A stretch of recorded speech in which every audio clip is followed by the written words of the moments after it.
All of our stories are created for entertainment purposes. Lately, I've been getting this nagging feeling that my wife might be up to something, but I don't know how to handle it. I don't have any concrete evidence to confront her with, and I don't want to make things worse if it turns out I'm wrong. Also, she's become super protective of her phone, which definitely raises my alarm. Usually we can check each other's phones, but now she never leaves her phone unattended, and if I ask her to take a picture or something, she insists that I use my own phone. Honestly, this makes me feel really bad, even worse than being rejected outright. I brought up the lack of intimacy a while back and she blamed it on being too tired from working as a mom and her newfound workout routine. I've also been wondering if this might be some sort of midlife crisis. There is a man at her work that has been on my radar. She used to talk about him a lot, but she stopped mentioning him a few months ago, though I know they still work together. From the information I've pieced together, he's married and has kids and has told my wife that he's having problems in his marriage. I've seen him a few times and he pretty much ignores me, even though we are in a group. But he is one of those extroverts that likes to drink heavily, which I don't. My wife has even said a couple of times that she would like me to go out and have a few drinks every now and then. Now here's the problem, he has a master's degree and makes a lot more money than I do. He probably makes 6 times as much as I do, and he doesn't shy away from bragging about his income. One say all this just to show how different we are, but what really bothers me is her recent work trip to a tropical resort. During that week, my wife spent a lot of time with another man and had no idea what she was doing. My dilemma is that I have a gut feeling about this, but I don't want to jump to accusations or ask her directly, lest I make things worse. She thinks I'm not utilizing my full potential and that I could be making more money doing something else. Don't get me wrong, she's not obsessed with money, but I know that women usually feel more secure with more of a financial cushion. She thinks I have other skills, but honestly I'm not really qualified to do anything other than fighting or training fighters, which is my life's calling. Maybe a personal trainer. None of those things make a ton of money, but other than that she seems content. A friend of mine advised me not to tell her about my suspicions and to try to gather evidence if there was anything fishy going on, but the idea of such an invasion of her privacy if she was cheating made me uncomfortable, and I couldn't imagine being with her if her cheating was real. I managed to get into her cell phone account, which she uses a lot for work, and nothing seemed out of place until I started looking at the numbers and timestamps and noticed a lot of text messages to a specific number, especially late at night, hours after we'd gone to bed. I tried to tell myself that it could be a mistake or it could be one of her girlfriends. I tried to initiate making out with her last night, fully expecting to be rejected, and that's exactly what happened. I asked her who she would be going with and it turned out to be a couple of college girls I'd never met before. Maybe it was all just a weird coincidence, but a lot of things were starting to look suspicious, so I finally did some digging and checked out the details of the cell phone records on the internet. I decided to call the number from a payphone and it turned out to be one of her co-workers. I suspected that she might be getting in trouble, so I grabbed her while she was in the shower and grabbed her cell phone, but found a big problem in that her text conversations with this guy had been deleted and she had his number stored in her phone under a woman's name. I was torn between keeping quiet and gathering more evidence or coming clean sooner. My anger has gone through the roof and part of me thinks about going to the other guy, but I know that won't solve anything. Last night after everyone went to bed I decided to play the waiting game. I pretended to be asleep and watched to see if she would sneak out of bed and use her cell phone. Sure enough, just a little after midnight she got up and went into the other room, closing the door behind her. She said she couldn't sleep either and was texting one of her girlfriends, and now my plan began. I got on top of her and started kissing her and playfully suggested that we just fool around like I expected, but she refused, so I started laughing and tickling her and jokingly said that she must like her girlfriend more than I did, and then I playfully wrestled with her and managed to snatch the phone.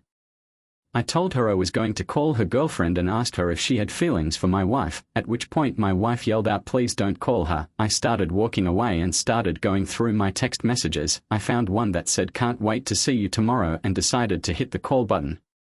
I hung up before I could plan what to say, then I started reading the text out loud in front of my wife and asked her if she thought her girlfriend answered the phone or if it was a guy on the other end. She didn't say anything, so I started reading the text out loud and asked her why she was texting a guy in the middle of the night. Her answer was simple: "I don't know."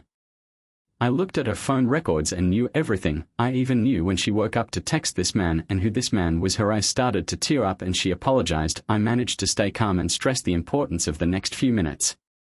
She even asked me if I was going to leave her, and I told her we would discuss this later. As it was late, she went to her mom's house and my phone started to buzz, so I turned it off. I wanted to give my wife time to think about it, and I was willing to work things out first, but I would eventually explain to her that I was going to counseling to help her through the separation process. In fact, I had the whole thing planned out from the moment I started pretending to wrestle and tickle. I don't think she's going to falsely accuse me, but she might get desperate if I leave her. I'm 64 years old and 240 pounds. I was fit when I boxed, and now that I train grapplers, I suspect something fishy is going on, but I'm still in shock. The worst part is that this is just the beginning. I had the urge to confront the other man face to face, but I knew I needed to restrain myself. Apparently, he found me intimidating when he first met me, so I wanted to keep him on his toes. My friend, who is an attorney, recommended an attorney who specializes in family law. This is what my friend told me, and when he recommended this attorney, he mentioned that this attorney was willing to be fairly flexible with his fees and genuinely wanted to help, and that maybe this was the silver lining in this whole mess. I saw right through this, and eventually she came clean and admitted that physical relations did take place, which coincided with her ceasing to be intimate with me. I was given far more details than I could have ever imagined, and to say that the affair messed me up would be an understatement. My attorney is working his magic and I'm still in the house, which according to him is a big advantage. I haven't told her yet that our marriage is over. She will know when the divorce papers are served, which will be soon. Besides the BJ, I'm putting all my energy into my kids. It's especially hard to think about all the other things they might have said after I found out they called me a stupid animal. Some of my friends' wives have even suggested introducing me to some beautiful women, and a couple of them are interested in my newly single status. But it's good to know that there are other options. I think I'll be okay now. Everything is about the kids, and I'll provide an update as soon as I can. I found out my wife was having an affair and learned that she thinks I'm an idiot and a loser who doesn't make a good salary. We will have 50-50 as custody, and she will continue to get spousal support because she makes a lot more than I do. As far as I know, she started drinking heavily and dating guys she met online. My kids don't understand what's going on, and every moment they are not with me I'm miserable and the loneliness stays with me. The girl who works at the coffee shop even noticed me and asked if I was okay because I looked so sad. It's been a while now and I don't know how to navigate the dating scene. I did experience glimpses of positivity when a couple of the boxers I trained did well in public, but overall, I'm having a hard time finding the motivation to move forward. I can't take any action against him, so it's the best option. At first she didn't believe it, but then I heard that there were major marital problems between them, and as far as I know they are still together, but their relationship is on the rocks. I haven't worked up the courage to ask her out yet, even though she is stunningly beautiful and 14 years younger than me. Especially considering what I've been through, my self-confidence has taken a big hit and I think she might be too attractive for me. I've been thinking about her a lot lately, and that's pretty much been my focus for the last 6 months. I've always been a genuinely happy person, but now I just feel like I'm consumed by darkness and gloom. 2 years later, let's take a look back at how things went down. Sometimes I still feel a twinge of sadness or loss, but it passes quickly. Overall, I am doing well, my children are thriving, and they are with me often. Her income was much higher than mine when the pandemic was raging. My flexible schedule allowed me to bring my children with me and oversee their homeschooling. And she loved me and my children very much. She was very compassionate and thoughtful, and before we met, people said she was like Wonder Woman, one of the nicest people you could ever meet. Unfortunately, things didn't work out so well for my ex. She started drinking heavily and dating random guys she met online over the last few years. More responsibilities at work have taken their toll on her as well. Her best friend said she was miserable and unpleasant to be around. I will never fully understand how someone who seemed happy and in control of her life could be in such a dark place. My ex's friend also told me that she never thought I would leave her after the affair. I truly hope she finds peace, especially for the sake of my children. Other than dealing with some of the challenges that come with a pandemic, things are going very well. I don't mind taking one small step forward each day because I know I'll get through it eventually.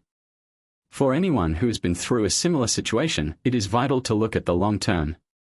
For me, I started making short films featuring the fighters I trained. I learned about videography and editing, which became a fun hobby, and I read more books to broaden my knowledge on a variety of subjects. Story 2. I'm a 33-year-old female lawyer. I take my job very seriously. I'm very good at it and I've worked hard to get where I am today. I'm known for my meticulousness and dedication. My career is of paramount importance to me and I always strive to get the best possible outcome for my clients. Age. He meets all the criteria I had in mind for my ideal partner, which wasn't easy. We've been married for 5 years and have managed to balance our demanding careers while maintaining a strong relationship.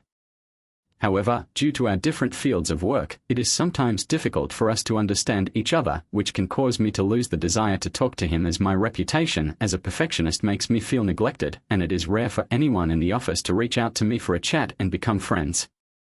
There is only one person in the entire office who does this without any intimidation. Let's just call him Mike. It may sound bad, but I found myself fantasizing about him in conversation, even though he was engaged to his wife.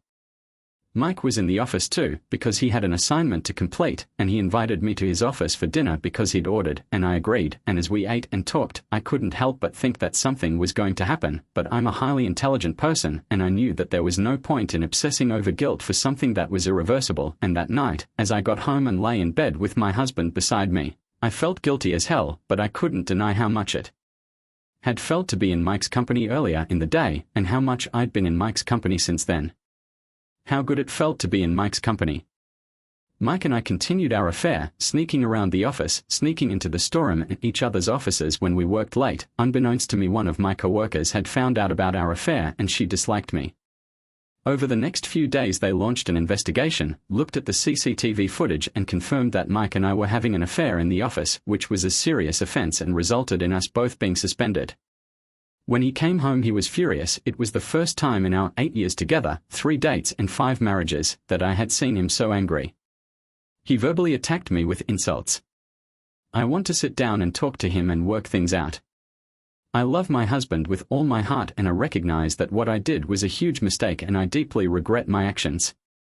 This is a very challenging time in my life, with an ongoing investigation that could cost me my job. On top of that, my marriage is falling apart and my husband is nowhere to be found in the middle of this mess. Can anyone give me some advice on what I should do? I work with some important clients that are vital to the company and they realize that they will come after me if I am let go, so I am back at work, but I can't stand the people who are judging me. Just when I thought I could turn to my family for help, being Catholic, my parents condemned me for adultery. I made a mistake and now I am considered the worst person in the world. I honestly didn't know what to do, and now this community is the only place I can talk about it, and even though it's only been 3 months, my life has completely changed. After sharing everything with my husband for almost a decade, it's unbelievable when you think about it how one mistake could have led me to where I am now. Throughout our divorce, we never spoke a word or even made eye contact. But sadly that opportunity never arose because he never allowed me to. Sometimes I wonder if I should have to live with this. I can't seem to understand how these events happened in my life. Maybe I'll never truly understand it.